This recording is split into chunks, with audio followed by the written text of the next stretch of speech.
Welcome everyone to the 2021 Day of Learning, Essential Lessons for Teaching the Holocaust. This is part of the Powell Professional Development Series. And I'd like to give special thanks to Carol Heller and to Nancy Powell, the co-sponsors for this event and this series of sessions. Perhaps some of you have joined us for the previous 3 sessions that we've already had. And I'd also like to give a special shout out and thanks to Akiva Erizim, the Program Specialist of Continuous Improvement for OSPI, the Office of the Superintendent of Public Instruction in the state of Washington. At the end of this, of each of these sessions today, because this, as most of you should know, is one of 5 different sessions of this Day of Learning today, and some of you may only be attending one, some of you may be attending all of them. And however, we are going to, at the end of each session, to send out and share the evaluation link as well as the clock hour link for all of you educators here. And if you are, however, going to attend, for example, more than just this session, please maybe hold off on completing the evaluation until you're done with all of them, because the evaluation is meant to capture or encapsulate the entirety of today's sessions. And any questions that might come up either regarding content or that are specific to clock hours and things like that, feel free to forward them over to me as the day goes on, and I'll do my best to answer them.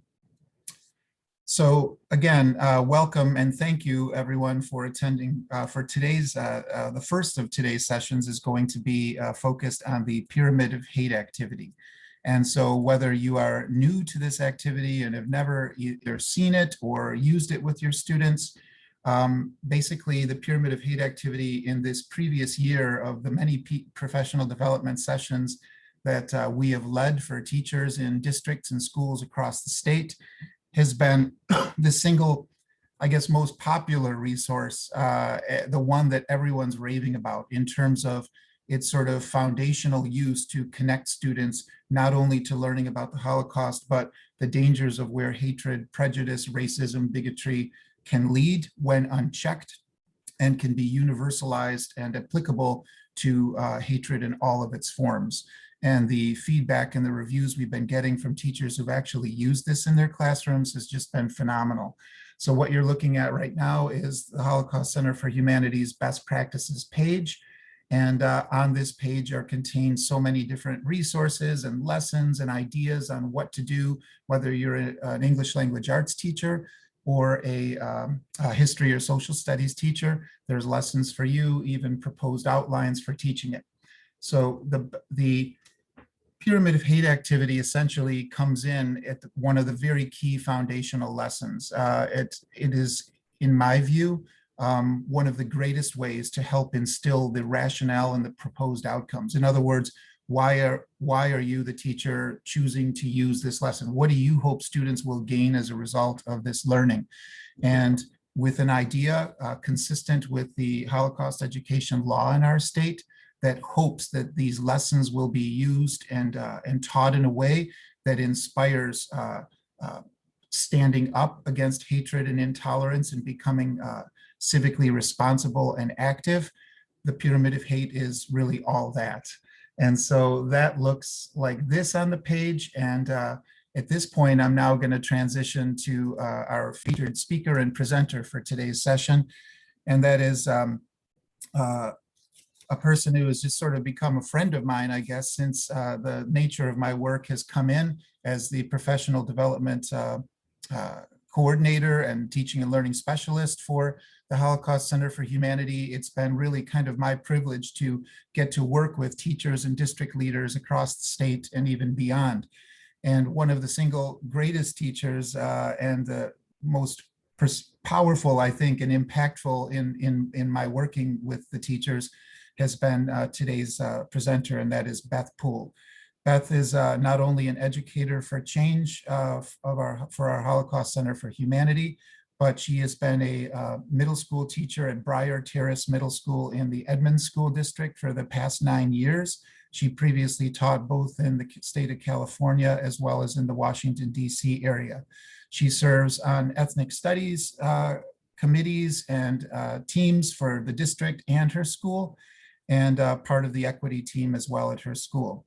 But above and beyond that, what makes, in my view, Beth such a powerful and great teacher is that she's a lifelong learner. She models that for her students. She teaches empathy. She is relentless in the hours and dedication that she gives for her students. Sometimes get emails and responses in the middle of the morning hours, 2, 3 a.m. And she does everything she can to make sure that she not only teaches the best lessons, but that students will come away again with these desired outcomes so that they become civic-minded, inclusive, empathetic, and I'll leave the rest to her to demonstrate in today's lesson. So without further ado, I turn it over to you, Beth. And again, feel free to please type in any questions or comments into chat throughout the session. Thank you for being here.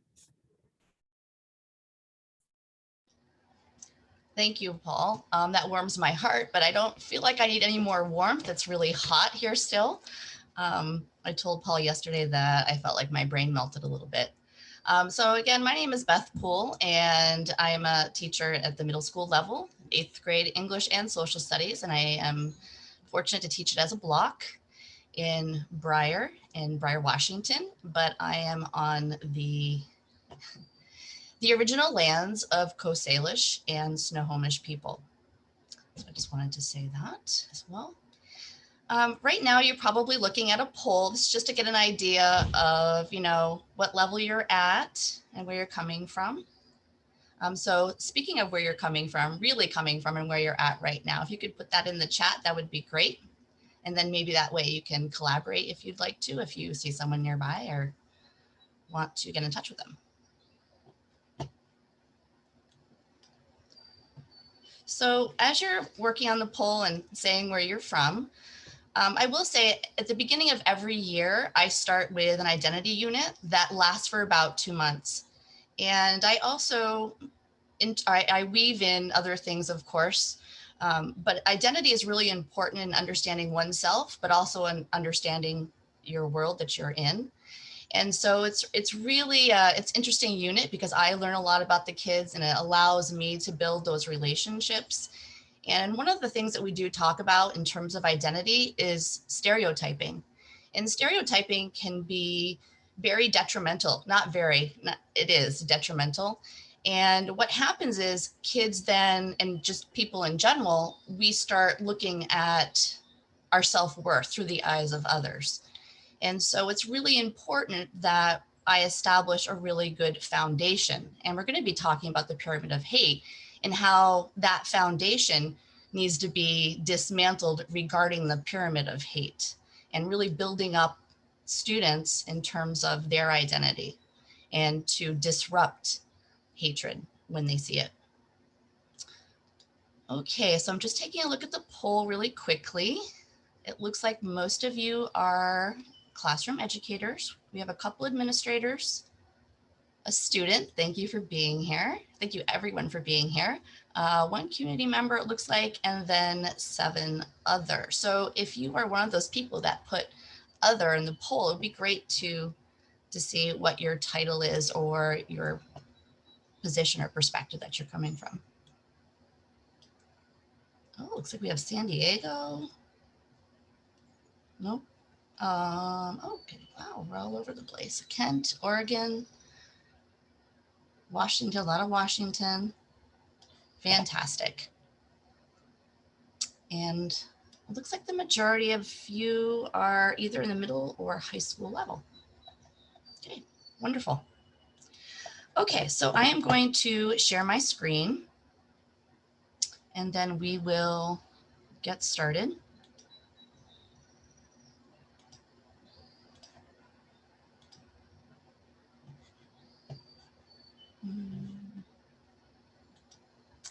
Sorry, that was not the right screen.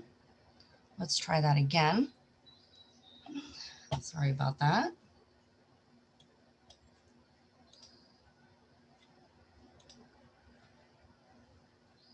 Okay. There we go.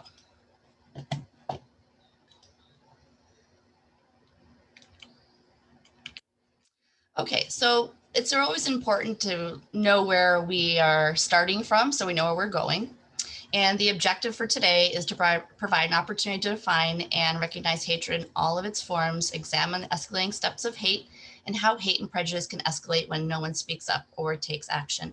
And that can be really scary, especially for students, right? Because there's always that power dynamic between adults and students, and even student to student. And so we have to prepare our kids as best we can. And I hope that I can do that for you today. So the rationale is bias-motivated violence, in addition to genocide, represent mere tips of an iceberg. So there are parts that we can't see underneath, right? And those are the parts that we really need to focus on, those bias attitudes, the stereotyping, the acts of bias, and also discrimination as much as we can at an individual level. Beneath what we can see, like attitudes, behaviors, actions, and inactions that, if unchecked, create the conditions necessary for that end, that tragic result. Unchecked, those attitudes and behaviors become normalized with the potential to escalate. This lesson with at least 2 options. And so I do want to stop there for a minute and say, I'm going to be pretty quick. You will have the slide deck at the end. So I have pretty much everything on the slide deck, but I will be skipping through some things just for the sake of time. So it engages students to consider that bias-motivated violence and genocide are not inevitable. And that's a really key point that I want to emphasize, is that the Holocaust was not inevitable. There were a lot of warning signs, policies, attitudes, laws that built up on that escalating, all those escalating steps all the way up to genocide. So to encourage them to realize that their actions and inactions have consequences and that they can make a difference. And I think that a lot of students, whether they're at the upper elementary level or middle school or high school, they feel like they can't really do much of anything, and they feel like they're helpless in a lot of ways. So what I do is I show them a lot of teenage activists to show that they can do it if they want to, if they choose to.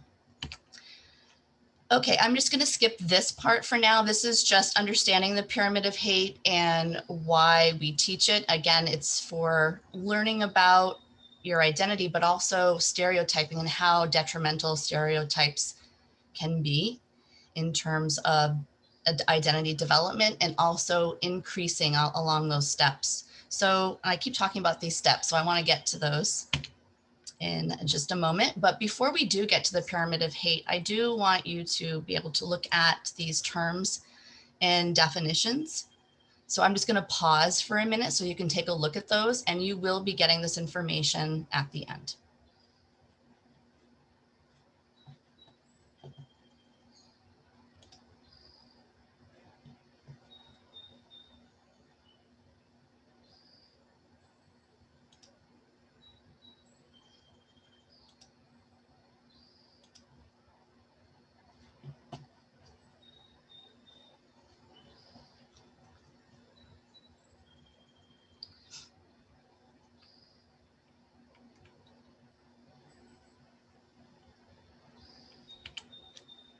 Okay, some more terms and definitions. And Julie, I don't know if you've already popped it in the chat yet. Oh, there it is. Thank you.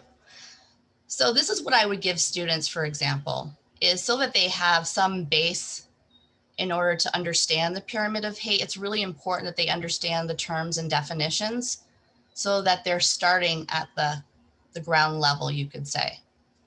And so I'm going to have you do this in a way. You can use a scrap piece of paper. I have them numbered.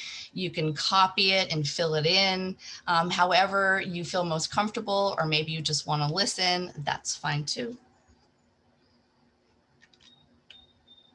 Oh, before I do move on, I do want to speak about microaggressions.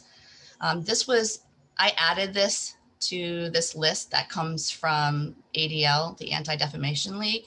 And the reason is because I think it's really important. People might hear about microaggressions, but they don't necessarily know what that means. And the other thing that I also would like you to consider is that a lot of these microaggressions don't feel micro. They feel big and they can impact one's identity. And so it's really important to understand that there are micro insults, micro assaults, and micro invalidations. And I will give some of those examples a little bit later. But as I said, microaggressions don't feel micro, especially on an everyday occurrence for some people. So this is what you got in the chat. And I know it's probably pretty small on your end, but I just wanted to be on the same page, if you will, literally and figuratively. So take a look at these examples and use the terms to match up with the definitions, and we'll see how you do. But some of them can be in a couple different places. So there's no one right answer for some of them.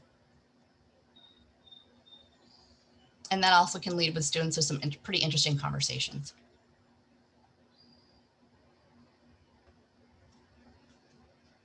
So I'm just going to be quiet for a couple of minutes as you look these over.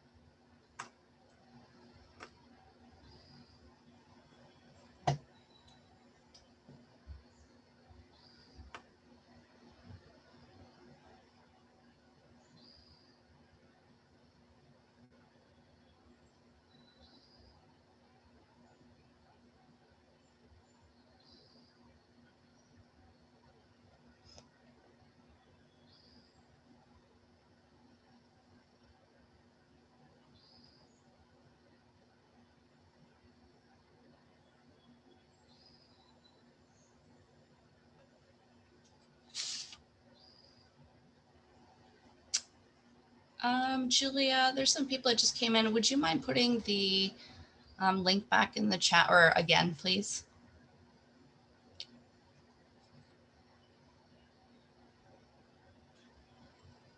Thank you.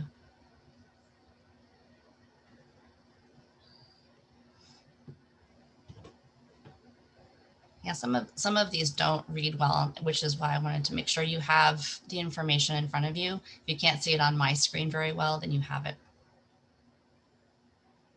Okay, so let's see what you thought about number one. What would you say in terms of the terms, what would you have put for the first one? And go ahead and type what you think in the chat for number one.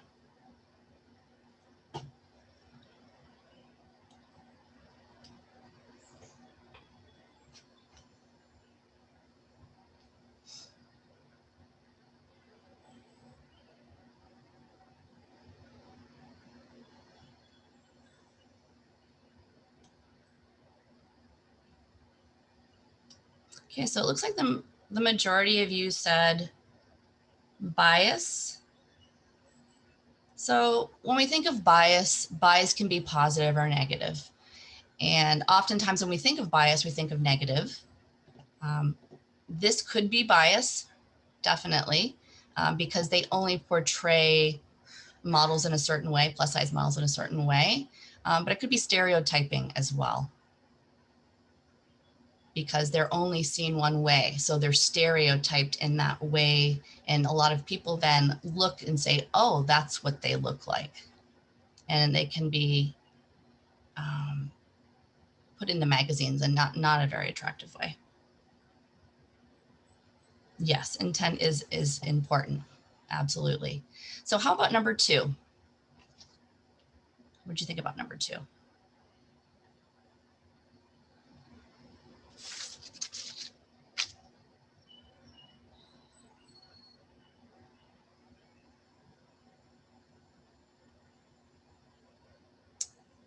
Okay, and here's a place too where you might have more than one answer. So bias motivated violence, absolutely. And an example of that would be a hate crime. And that's what this would be. So you can have either one for this one. So as a larger overall umbrella, bias motivated violence as an example, it's a hate crime. How about number three?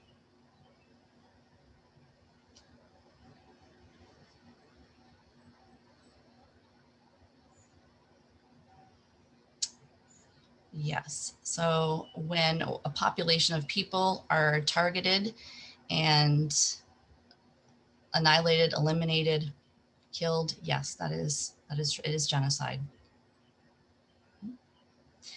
And number 4,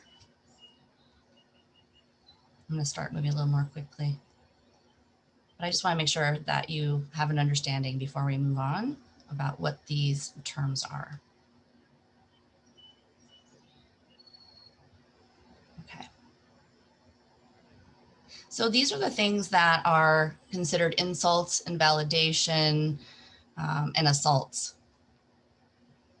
So for example, about, touching their hair because they think it's cool and they're very curious, but that's really not, that's a space, it's a boundary issue, and it objectifies people. So that would definitely be, well, some people would take it as a micro assault. Yes. And then one comment is, you speak English really well. That's an insult because they probably have lived here all their life or a great part of it. And for a girl, you are good at math and science, and that's an invalidation. Okay, how about number 5? Yes, they could also absolutely be stereotypes. Yes. The microaggressions are based on stereotypes. Number 5. Yeah. Okay.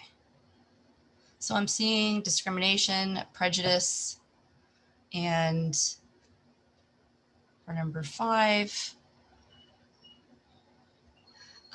this could be discrimination because you're deciding not to based on someone's religion and culture. And then the prejudice, yes, it also could be prejudice as well because you're prejudiced against, you're using those biased attitudes and you're acting upon that by discriminating. How about number 6? Yes, right. Yes, thank you for that. Bias could be inward view and discrimination is that outward behavior. Yes. And number 6.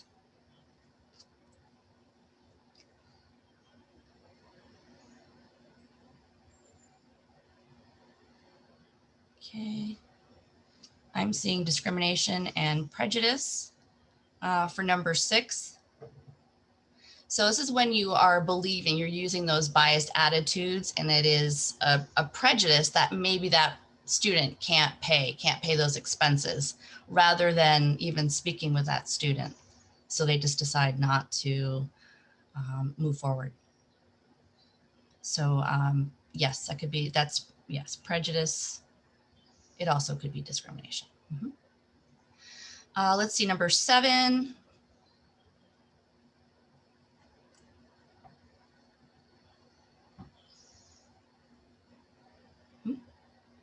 Great. Yes, hate crime. Absolutely. It is an example of the bias motivated violence, which is, could be desecration, vandalism. Number 8.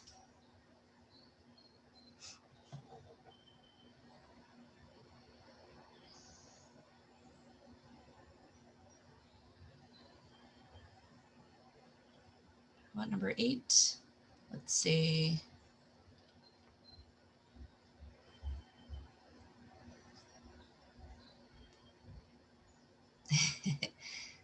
All right. Number 8.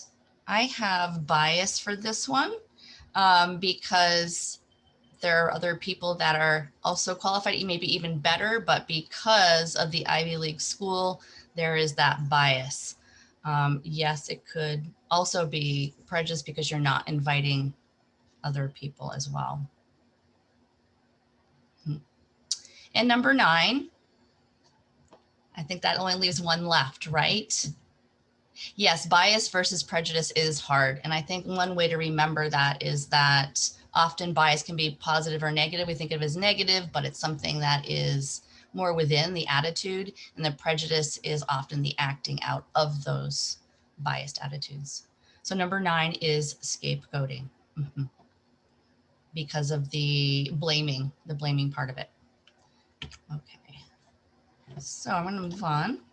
So these, again, these are the ones that ADL has, and I added the microaggressions. But again, as you can see, there can be a little bit of difference in those answers. There might be more than one. Okay, so here's the pyramid of hate. And as you can see, the biased attitudes, they're stereotyping, which is really the foundation for these biased attitudes. When we see one group in one way and not another way, it can, when people meet you, they might assume certain things about you based on those stereotypes. It could be non-inclusive language, like in text, things like that. Accepting negative or misinformation and screening out positive. A lot of people do that with the media now, right? It's confirmation bias. They go just right to what they think that they understand or know about something without looking further. Okay, let's see, I'm just going to check to see where I am. Okay.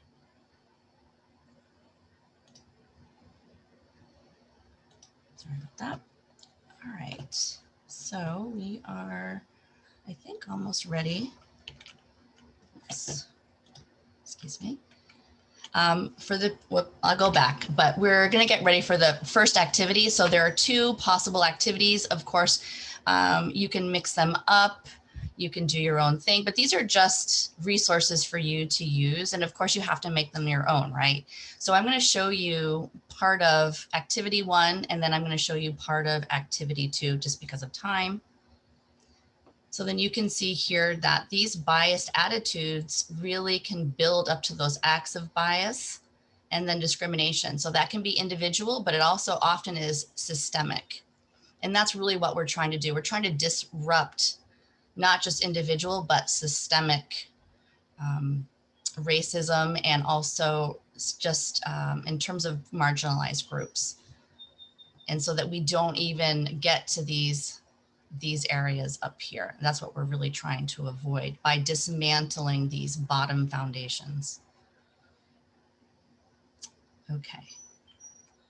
And then also there's an adapted version. So you'll get both of those. Those are of interest to you. And so this is right from the Holocaust Center in terms of possible resources.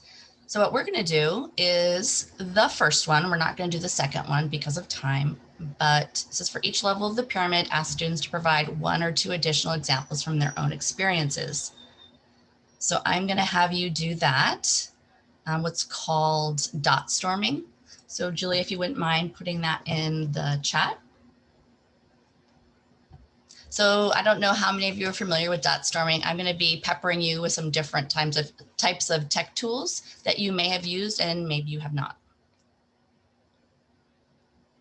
So what I'm asking for you to do is to choose a card, just hit on that plus sign, and then anything historical that you can think of that might fit on one of these steps, escalating steps of hate. And would even be even better is if you could put that color in there. So you can also choose the color of your card. So I think if you click on that dot, and then let me see. I'll show you also an example at the end. But for now, let me pull up what you are doing right now.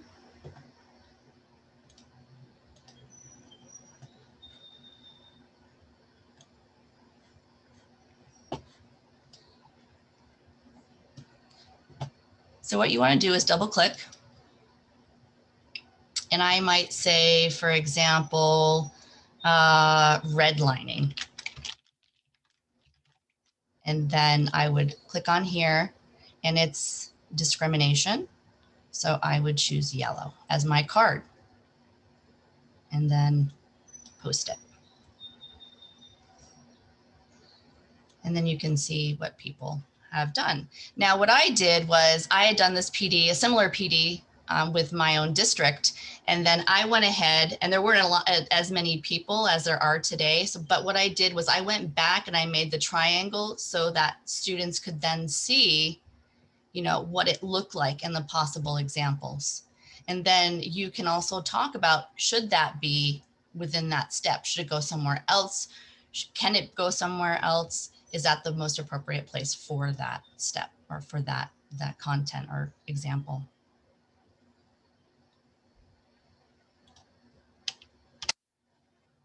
Just updating. Okay. So what that can look like, and if we have time, I'll go back to this, but you will be able to see that on your own.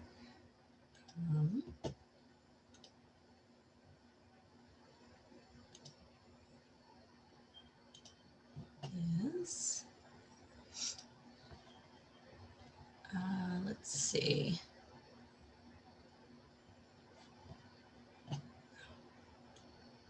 I just said that I had an example and I think I lost it. Sorry about that.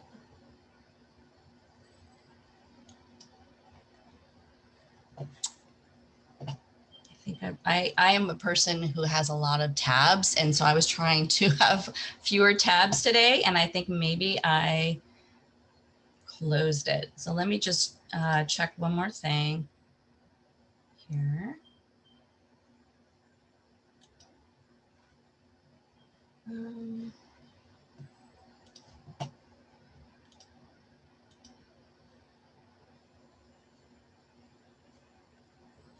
Okay.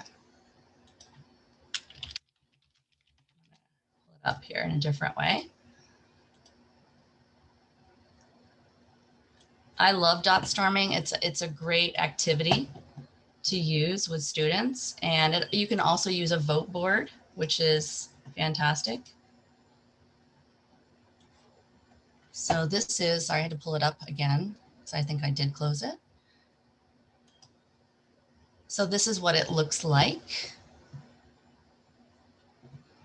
So what I did was I took all of the examples that, actually these were other educators and myself, just so students could see that triangle, that each of the steps can then move up toward genocide. And again, we want to disrupt at this level, at these levels here.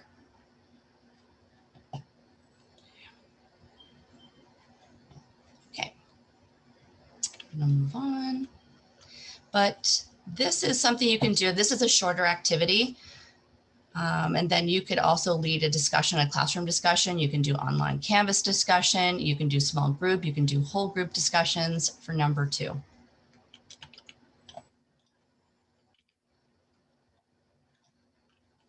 Okay, so on to activity option 2. And so this is more specific to the Holocaust. So if you want to kind of delve into it, then you can do that as well. And so I'm going to ask you to use poll everywhere. Julia, if you wouldn't mind putting that in the chat. And what it's going to do is ask you to reflect on what the word Holocaust means. So is that, let me see. Yeah.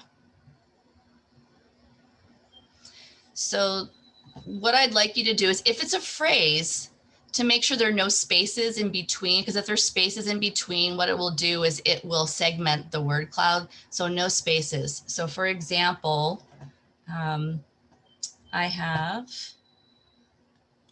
let me put this up on the screen.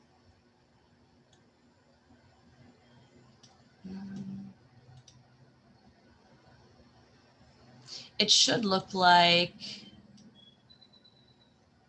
a word cloud when we're done with it.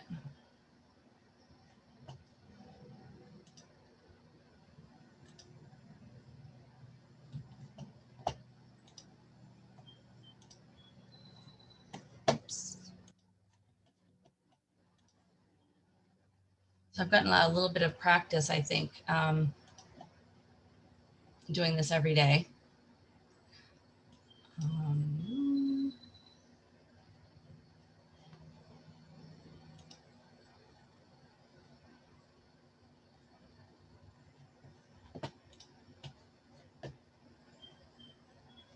So bear with me for just a moment.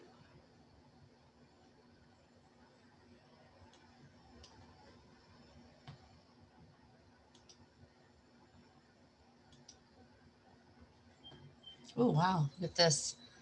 There's a lot, so great. Okay. Are you able to put in a word or to reflect on the Holocaust? This is important to see what students know. I'm not sure. Is that open?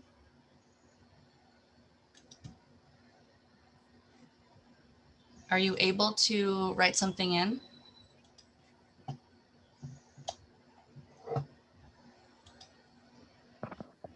Oh, okay. Here, let me get on that then. The longer link that I posted second. And thanks for your patience, everybody. Yes, thank you. Thank you for relinking Akiba. I will do the same as well.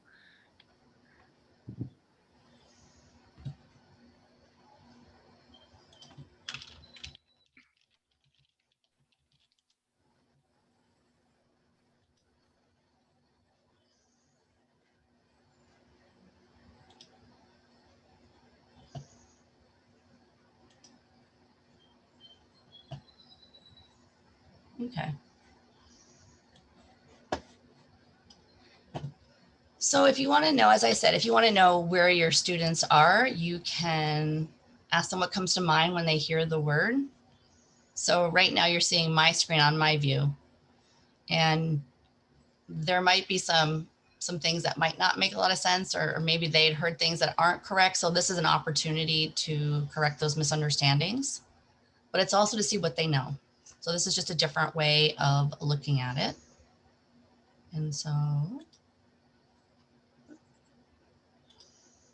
there we are. So it's kind of cool.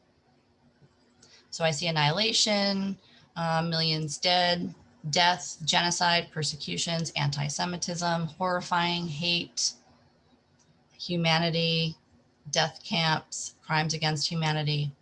Mm-hmm. Okay. So I'm going to move on from that. So then that's what I would do to establish their foundation and what they know. And then you can also encourage them to also do the same activity that we did with dot storming. So it doesn't have to be one or the other. You can mix and match whatever works best in your time frame and for you personally. Okay, so we're gonna move on.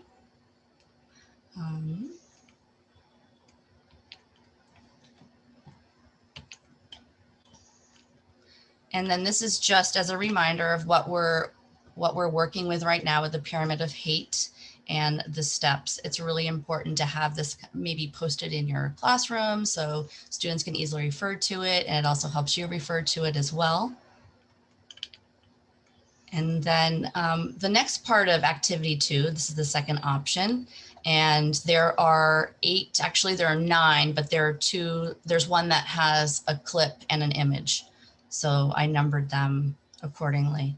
But there are 8 images or video clips, and you can take the kids through. They are escalating in terms of content. So for the younger grades, you might not want to move down to the lower, or I'm sorry, actually to the upper steps of the pyramid, just because it is very difficult, dense topic or topics. So what I'd like you to think about, and if you wouldn't mind putting this in the chat, Julia, we're going to look at 2. And so which steps of the pyramid of hate does each image or clip exemplify? So these are questions I would ask students. I think they would be best in pairs. It can be small groups. It could be a whole group. Again, I think better in pairs. And this can also be done in breakout rooms if you're still in a remote situation. And then always ask them to justify their reasoning, because it might be more than just one of those steps on the pyramid. So just to refresh your memory: biased attitudes, acts of bias, discrimination, bias motivated violence, and genocide. So there are many images out there. that show stereotypes of an Aryan man and a Jewish man, or it could be an Aryan woman and a Jewish woman, but in this case, they're both presenting as males. And so what I would ask is, first, we're comparing, what would you say in the chat right now, if you wouldn't mind, what would you say about this Aryan man? How is he being portrayed? What are some things that might describe this person on the left-hand side?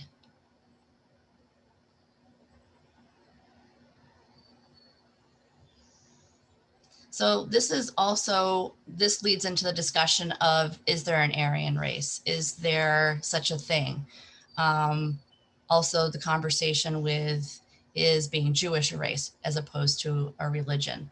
And this is important in terms of them understanding a lot of the misinformation that comes from a lot of media, and not only that, but these print images. And that can be very detrimental. So I just want to see what you have in chat. Yeah, so the man on the left, who is considered Aryan, is taller, stronger, blonde. He seems confident by the way he has his hand on his hip. Absolutely. He works hard for a living. He's got that shovel. He's not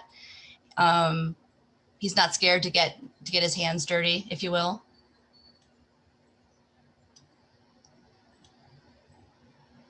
Yes, handsome, muscular. So that is the portrayal of the Aryan race. And this is something that Hitler was going for. And then let's look at the Jewish man on the right. How would you typify, or how would you describe him?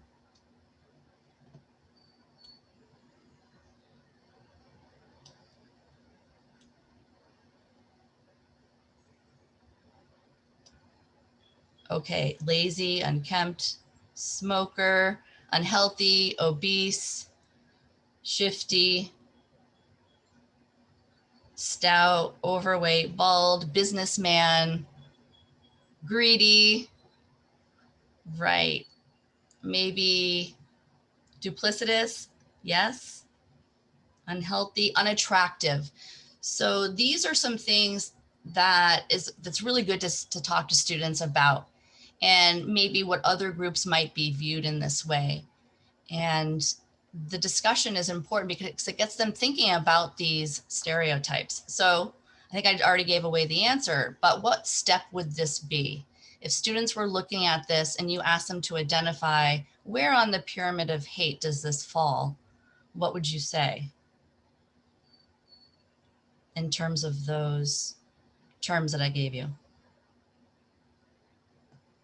Yes, it is stereotyping, but on the biased attitudes, on that first foundation that we really need to dismantle, that is something that will crack everything else.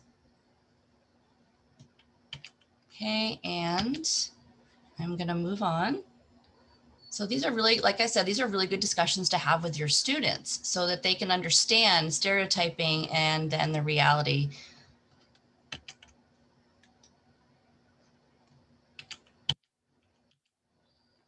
Okay, so we will listen to Eva and then we'll move on. And then just be listening for which step do you think, which escalating step do you think this falls under?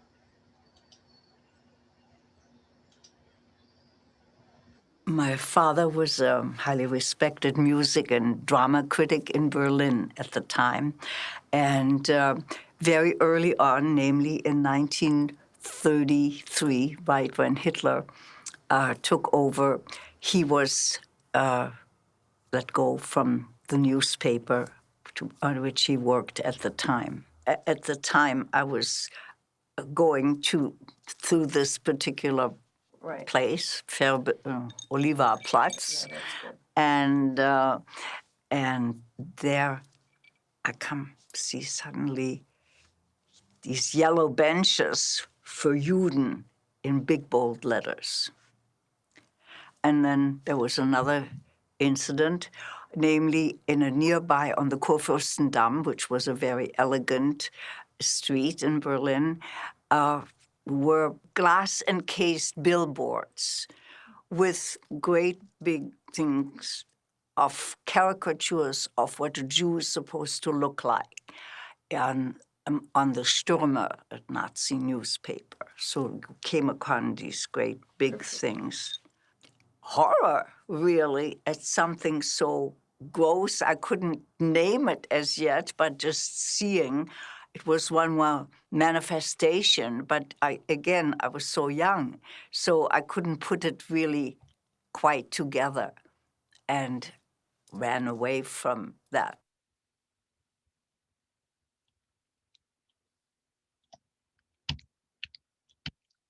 Okay, so in chat, if you wouldn't mind, just very quickly, because we're going to move on from here, what step would you identify this as? And then also, we didn't do this the last time, but how would you justify it? What was something that stuck out that said, yes, it is part of this escalating step in the pyramid of hate? And this is for yes. It could be an act of bias because we have these signs, right? But also discrimination, because it's telling people they are less than. It's telling people that they are inferior. And think about what that does to one's identity. Right. So here's some other ones that will be available to you. And I do have some extra little tidbits when you get the slides. I have some speakers' notes so that you can check those out a little bit later. So I'm just going to go through. These are escalating steps of hate on the pyramid of hate.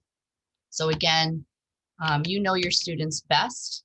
And so what can they handle? But there are some things too you might want to be concerned about in terms of trauma, and just explaining some of the things that they might see ahead of time.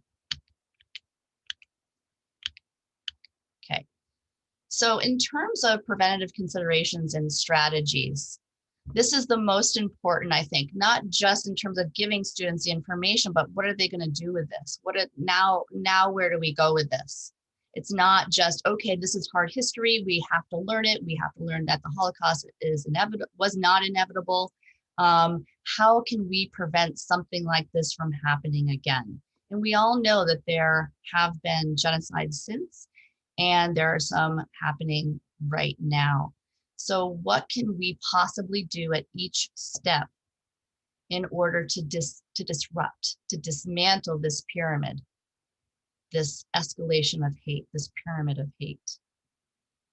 Yes, it would work very well with night. So what I'd like you to do is, again, thank you, Julia. If Julia could put something in the chat, which is a Padlet. So this is, I think, something that maybe some of you have used quite a bit. And there are columns. And in those columns, there are the steps of the pyramid of hate. If you could put maybe some of your ideas in terms of how at this level biased attitudes could we disrupt? What are some preventative strategies in place so we don't get to genocide? What are some ways when it already is at the acts of bias? And then how can we prevent that or disrupt it so we don't get to the next step? And, oh, thank you, Julia. So the Padlet is now in chat. If you could please, use one example or two examples if you'd like, and we'll try to fill out those columns. And then also I'll make these available for you so you can see other people's ideas too. I think that's really important when it's kind of a different way to collaborate, right? Like, oh, I hadn't thought of that before. So I'm gonna grab that. I just want to have this up for a little bit longer so you have that pyramid right in front of you.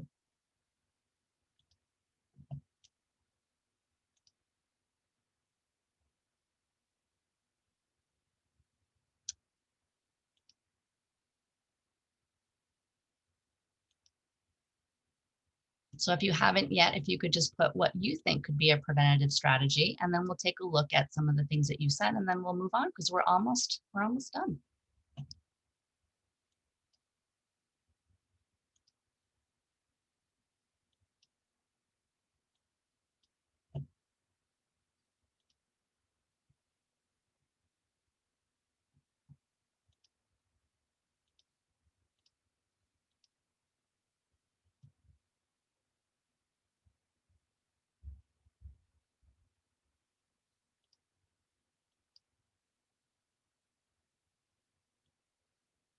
So I'm just going to show you now what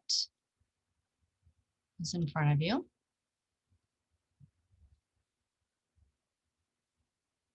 So I did this on purpose. You're like, sure you did, but I did. So if you can see, it goes from blue to like the lighter, the yellow discrimination. I had pyramid of hate. I had a lot of those icons and it just was too busy. So for biased attitudes, call it out when it happens. Unsubscribe to hateful sources. That's a great idea. I hadn't thought about talking to them about that, but you know, especially as teenagers, if your focus are teenagers, or if your focus is teenagers, then yes, that is a great thing to let them know or to reiterate. Address it as it concerns, name it when you see it. Increase familiarity with the unknowns. Absolutely. A lot of the stereotyping perpetuates because we don't necessarily have those experiences and we don't understand. So the more you can dismantle those stereotypes, the better. Acts of bias. Yes, be mindful and aware, naming what you've experienced or witnessed. Stop bias in its tracks. You can stick up for someone. So this is great. I love seeing all these ideas.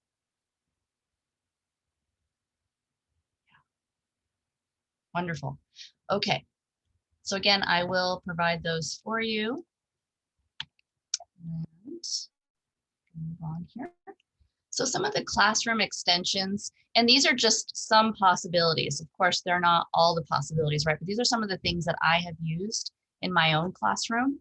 And so 4 corners, if you're actually in person, but you can also do 4 corners on Jamboard. So even if you're in a remote situation, you can still do 4 corners.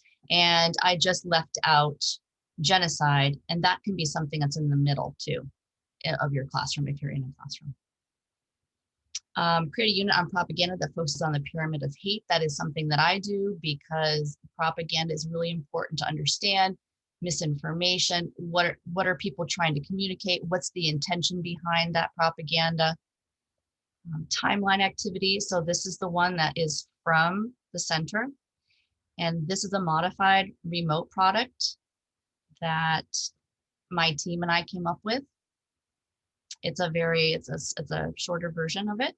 But the timeline activity is great if you can do it in your classroom. It's a huge visual and they can see it and they can see the ideas. It's a timeline of those events and they can see that it's gradual, that it didn't just happen, that it wasn't inevitable, that something could have been done to disrupt it. And that's a really important feature of the timeline activity. Read and discuss the Holocaust literature, for example. Thank you, Paul. So I'm gonna nod to Paul.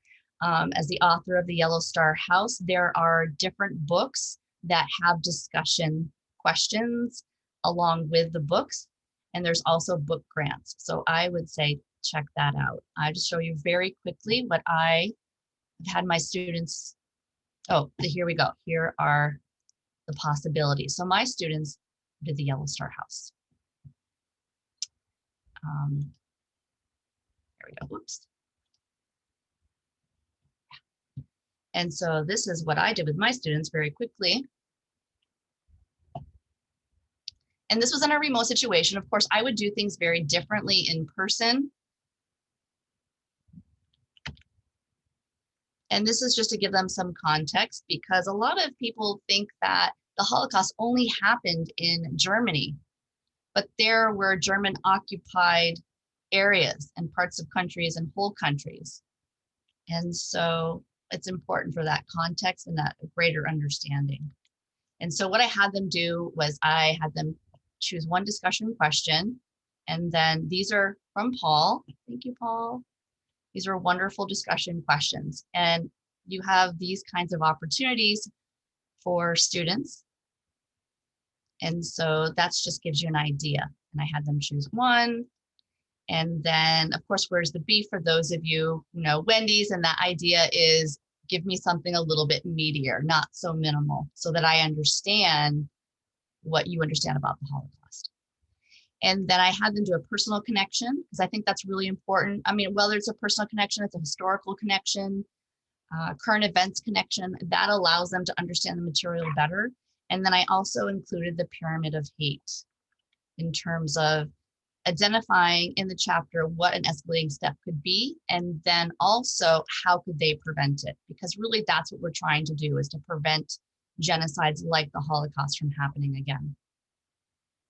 And so I said, I always give examples so that they can see what it is. And I didn't do this for this part because we did this part as a class.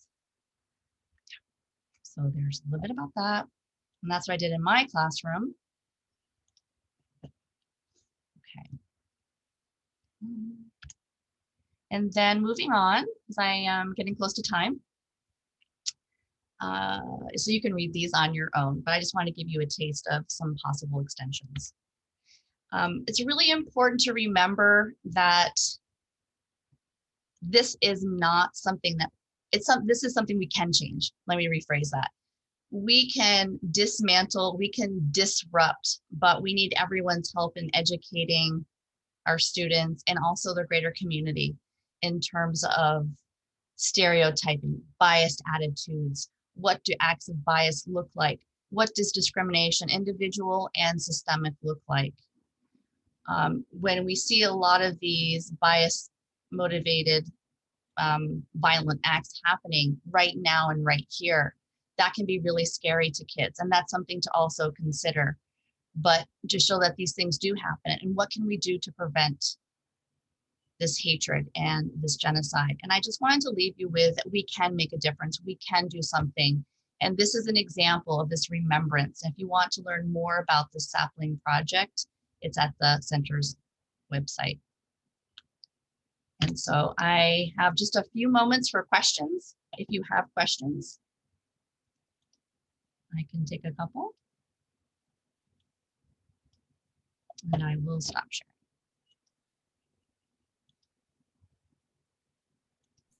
Oops. Here we go.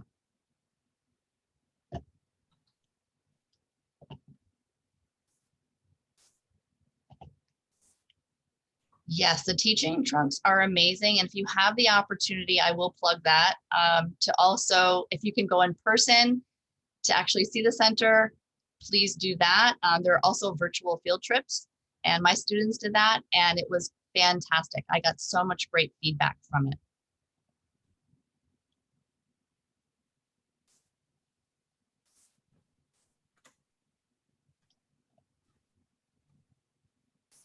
And Julie just put the link to the evaluation in the chat. I hope that you got a lot out of this today. Sorry for some of my technical woes, but the slides will be there for you. And if you have questions, I'll be on later to answer questions if you need time to process. And I believe, Paul, is that from 1 to 1:45? Yeah, yes, I believe so. It's 1:15 to 1:45 is, Oh, so what'll happen, yeah, that succeeds the lunch and learn session with Kendall Pinkney. So about 15 minutes thereafter will be an opportunity not only to ask questions related to the lunch and learn, but also to any part of the presentations that have preceded it. So yeah, Beth, thank you so much. This was a wonderful, wonderful presentation, as I'm sure teachers saw today that might have been previously unfamiliar with the Pyramid of Hate, especially. There's so much there. It's so impactful and so engaging. Again, I can't emphasize enough the apparently transformative impact this has had in so many classrooms across our state and beyond, especially utilizing some of the primary sources there as ways to further engage and get students involved in considering the application of this chapter in history to today. I mean, the connections are just manifold.